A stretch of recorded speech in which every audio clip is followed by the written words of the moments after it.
Hello everyone, welcome all of you. So today we are going to read over next topic for class 8 science. Understood? And we have read some topics from this chapter. Now we are going to further. Understood? And we have read till here difference between the Rabi crop and Kharif crop. Okay? And all of you understood very well what is the difference between the Kharif and Rabi with your example. Okay.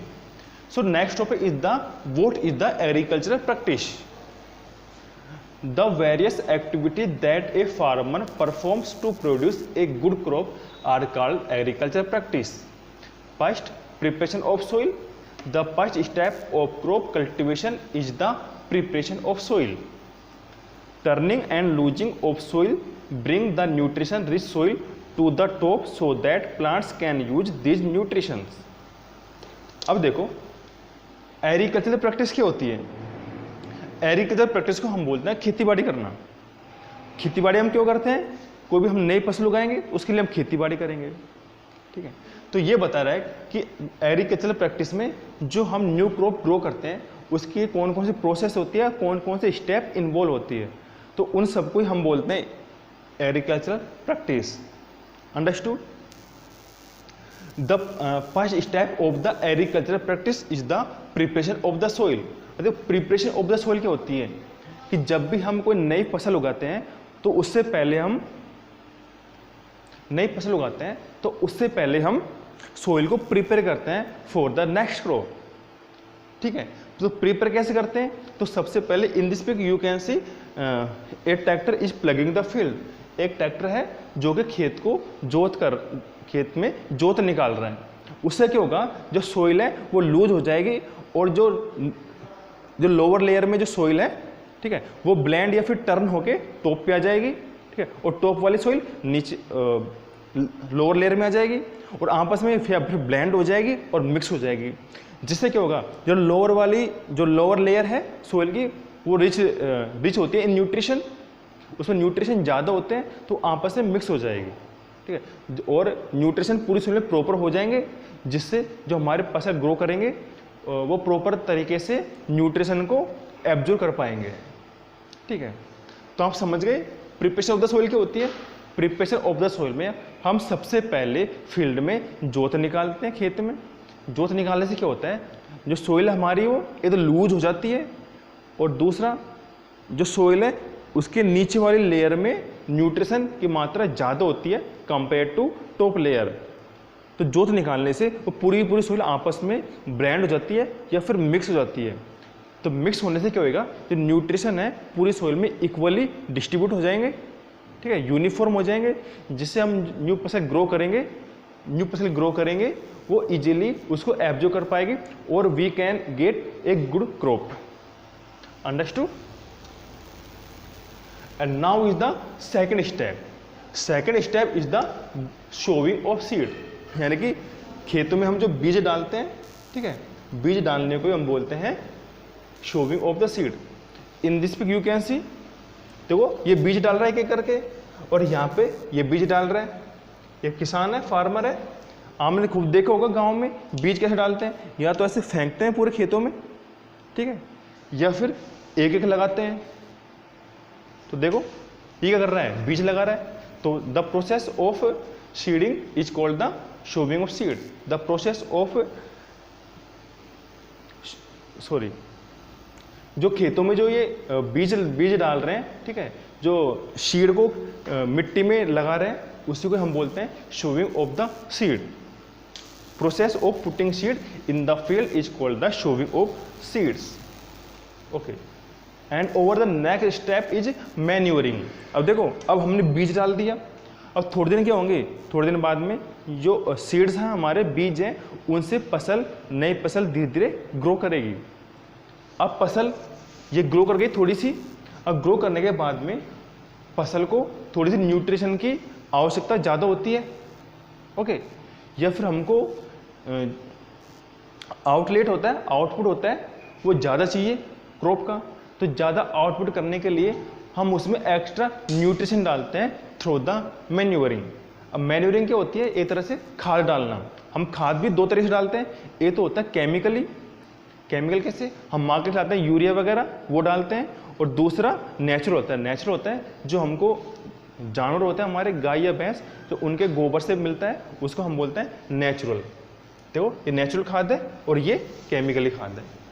इसको डालने से क्या होएगा, nutrition की जो quantity है वो field में इंक्रीज हो जाएगी और हमारी फसल अच्छी तरीके से ग्रो कर पाएगी और हमको मोर एंड मोर आउटपुट प्राप्त होगा। So understood what is the manuring, okay. And the next step is the irrigation. अब देखो ये हमारी फसल उग गई, खाद देने के बाद में हम खेतों में खेतों में हम पानी डाल रहे हैं, ठीक है। तो ये पानी किससे, ये स्प्रिंकलर वे, स्प्रिंकलर मेथड है ये हमारा पद्धति। ये फव्वारों से क्या होता है, खेतों में पानी डाल रहा है, इससे पानी की होती है बचत होती है, it's save waters. So what is the irrigation, applying artificial water in the field is called the irrigation. जो हम आर्टिफिशियल पानी डालते हैं आर्टिफिशियल तरीके से, एक तो होता है नेचुरल तरीके से पानी लगना खेतों में, वो होती है बारिश के द्वारा। मान लो बारिश नहीं हुई तो हम आर्टिफिशियल तरीके से खेतों में पानी डालते हैं, जैसे ये फव्वारा पद्धति है, इससे खेतों में पानी लगा रहे हैं, तो इसको हम बोलेंगे irrigation. Applying water in the field by the artificial method is called the irrigation. Understood, सिंचाई बोलते हैं इसको। Next topic is the protection of the crop. अब देखो हमारी क्रॉप ग्रो हो गई, ठीक है, इतनी बड़ी हो गई। अब इसमें दो तरह से डर रहता है, या तो उसमें कोई इंसेक्ट या कीड़े आ जाए, या फिर सर्दियों के दिनों में जो बर्फ़ गिरती है, ठीक है, स्नोफॉल होती है, या फिर ओस गिरती है, तो उससे प्रोटेक्शन के लिए जो हम क्रॉप को प्रोटेक्ट करते हैं उसी को बोलते हैं protection of the crop. In this first picture a farmer spraying the pesticide on the crop so that it can kill the insects in the field. And second, you can see this is a structure to prevent crop from the hailstorm. पहले ये दवाई छिड़क रहा है ताकि कोई कीड़े हो तो कीड़े मर सके। दूसरा, सर्दी का मौसम है, यदि बर्फ़ गिरती है, ठीक है, या फिर बर्फ़ जमती है खेतों में फसलों पे, उसको बचाने के लिए इसने ये स्ट्रक्चर बना रखी है, ऐसे ऊपर से कपड़ा डाल रखा है ताकि हमारी फसल पे डायरेक्ट जो बर्फ़ जमती है वो जम ना पाए और फसल खराब ना हो पाए, ठीक है। So this is called the protection, मतलब जो हमारी फसल है उसको सुरक्षा कैसे प्रदान करें। Understood. And the next point is the harvesting. Harvesting क्या होती है, फसलों की कटाई करना, ठीक है। To cut down the crops is called the harvesting. The processing of cutting the crop is called the harvesting. अब देखो harvesting with harvesting is by the two methods, first is the manually and second is the mechanically.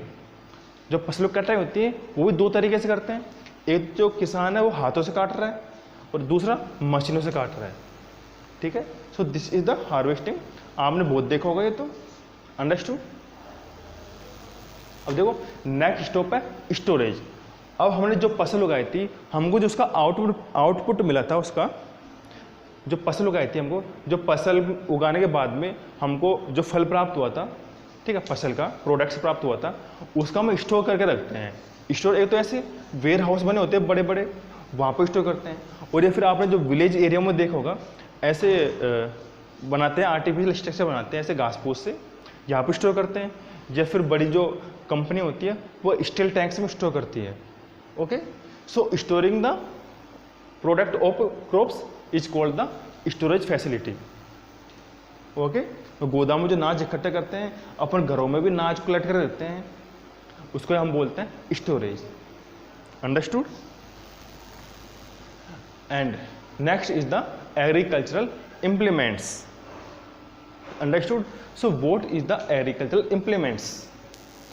Farmers need some special tools to grow crops. The tools used by farmers during farming are called agricultural implements. Example इसका plug. देखो agriculture implements है जब हम कोई खेती बाड़ी करते हैं।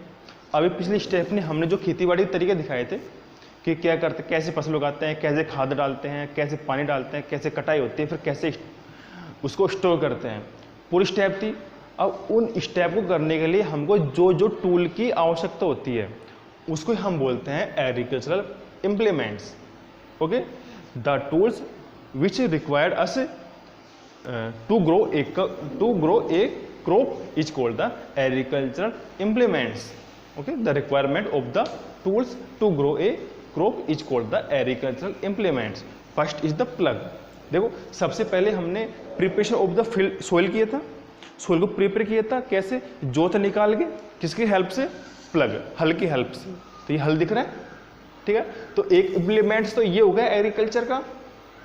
इससे क्या किया था हमने? सॉइल को लूज किया था और न्यूट्रिशन को आपस में मिक्स किया था यूनिफॉर्म करने के लिए। ओके, नेक्स्ट इज द हुई। हुई क्या बोलते हैं हम? कुदाल बोलते हैं। ये भी हेल्प करता है हमको। मान लो ऐसी जगह जहाँ पे हमारा ट्रैक्टर प्लग न कर पाए, वो वहाँ पे हम मैन्युअली प्लग करते हैं विद द हेल्प ऑफ हुई। अंडरस्टूड? गांव में बहुत यूज लिया होगा आपको इसने, आपने इसको। Now next is the cultivator. देखो कल्टीवेटर क्या होता है? A cultivator is a type of farm implements used for secondary tillage. Its teeth also called shanks fires the soil as they are dragged through it. It drained with the help of tractor. Pulverize the soil either before planting or after the crop has started growing. तो cultivator है, cultivator भी एक type होता है किसका? Cultivator एक type होता है, प्लग का टाइप होता है। ये भी क्या करता है? हम फसल को ग्रो करते हैं, उससे पहले ये डीप, ठीक है, डीप प्लग करता है, गहरी जोत निकालता है, ठीक है। उससे क्या होगा? जो नीचे तक के न्यूट्रिशन है वो अच्छे तरीके से मिक्स हो जाएंगे पूरी सोइल में। और दूसरा ये पल्वराइज करता है। पल्वराइज मीन्स क्या होता है? जैसे आप जोत निकालते हो तो खेत में बड़े बड़े ऐसे जो लम्स बन जाते हैं सोइल के, उनको क्या करता है? पल्वराइज मीन्स उनको चूरा बना देता है, उसको पीस देता है, ठीक है, ताकि जो बड़े बड़े जो सोइल के लम्स हैं, ठीक है, जो टीले हैं बड़े बड़े से, उनको आपस में चूरा करके इक्वली मिक्स कर देता है, ताकि पूरे में जो न्यूट्रिशन है वो अच्छी तरह से मिक्स हो पाए, ठीक है। तो ये काम है कल्टीवेटर का, सेम एज प्लग। देखो यही था, थोड़ा डीप प्लग करता है ये। Tillage the process of preparing land for growing crops, वही जोत निकालना।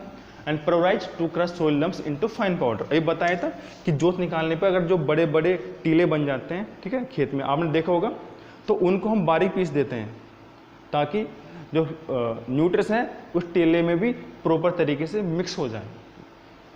उसको हम बोलते हैं प्लोराइज। Provide is to crush soil lumps into fine powder. Understood? And next is the sowing of seeds. The process of putting seeds in the soil is called sowings. There are two methods of sowing of seeds. First is the manual method or broadcasting. Second is the mechanical methods. Understood? अब देखो sowing of seeds क्या होता है? हमने जो खेतों में जोत निकाल दी, प्लग कर दिया खेत को, उसके बाद में सोइल में हम जो बीज उगाते हैं, ठीक है, उसको हम बोलते हैं sowing of seeds. Means the process of putting seed in the soil is called the sowing of seeds. खेतों में बीज के डालने के प्रोसेस को हम बोलते हैं शोविंग ऑफ सीड्स। ये दो तरीके से होता है। एक तो मैंने बताया था, ये तो हम हाथों से ऐसे फेंकते हैं, ठीक है, हाथों से फेंक के फिर उसको प्लग कर देते हैं। और दूसरा by the mechanical method. Mechanical method में क्या होता है? आपने देखा होगा ट्रैक्टर के पीछे इक्विपमेंट्स होता है, उसमें हम बीज डाल देते हैं, सीड डाल देते हैं, तो वो क्या करता है? प्लग भी करता है और साथ में 1 by 1 सीड भी डालता रहता है, ठीक है। तो this is called the mechanical method of showing of seeds. Understood? बहुत गांव में होता है, जो हम क्रॉप ग्रो करते हैं तब बीज डालते हैं, वो कैसे डालते हैं? 2 तरीके से डालते हैं। नाउ मैन्युअल मेथड और ब्रॉडकास्टिंग। देखो मैन्युअल मेथड क्या होता है? This method involves scattering of seed by hand. Seeds like maize, bajra are sown by this method. Seeds sown by this method are distributed unevenly in the field, leading to wastage and reduced crop yields. देखो, in this pic you can see a farmer is scattering the seeds. यहाँ पे एक किसान है, वो हाथों से बीज को फैला रहा है, ठीक है। अब देखो हाथों से बीज को फैला रहा है या फिर हाथों से बीज को लगा रहा है, बात तो एक ही है, लेकिन इससे क्या होता है, जो बीज है हमारा उसका वेस्टेज ज़्यादा होता है, ज़्यादा फेंकने में आ जाता है, वो प्रॉपर तरीके से स्कैटरिंग नहीं होती सीड्स की। उससे क्या होएगा, जो हमारा यील्ड प्राप्त होएगा, हमको यील्ड मिलेगा, जो आउटपुट मिलेगा प्रोडक्ट उसका क्रॉप्स का, वो भी हमको कम हो जाएगी उसकी क्वांटिटी, ठीक है, आउटपुट ज़्यादा ही मिलेगा। तो इतना बेस्ट नहीं है rather than the mechanical method, ठीक है। तो मैनुअल मेथड यही है, हाथों से बीज उगाने की प्रोसेस को हम बोलते हैं मैनुअल मेथड। और जब मैकेनिकल मेथड देखो होगा, ट्रैक्टर है, इसके पीछे इक्विपमेंट्स है, ये साथ में प्लग भी कर रहा है और साथ में सीड को डाल रहा है, ठीक है। In this pic you can see both the pics are same, understood. So in this method seeds are sown using a seed drill. The drill makes furrow in the soil and the seeds fall into the furrow is proper depth and proper distance. Sowing needs using seed drill is faster and saves labor. This is the labor. अब देखो mechanical method में क्या होता है, पीछे एक equipments होता है ट्रैक्टर के पीछे, वो इक्विपमेंट्स क्या करता है, साथ साथ में खेत को प्लग भी करता है। तो प्लग करने से क्या होता है, फुर्रो बन जाता है, दोहरा बन जाता है, और फुर्रो में क्या होता है, वो 1 by 1 जो सीड है उसको लगाता जाता है, डालता जाता है। तो क्या होएगा, वो प्रॉपर तरीके से सीड की स्कैटरिंग होगी, सीड वेस्टेज नहीं जाएगा, हमको लेबर भी कम चाहिए इसके लिए, और जल्दी भी हो जाएगा, हमारा टाइम सेविंग भी है। सो ये बेस्ट मेथड है, और हमको जो प्रोडक्ट होता है फाइनल, वो प्रोडक्ट भी हमको ज़्यादा मिलेगा, ठीक है, हमारी फसल भी ज़्यादा उगेगी, ठीक है। सो ये बेस्ट मेथड है mechanical method for sowing of seeds. Okay, so this is the end for today and we meet in the next classes. Thank you for today.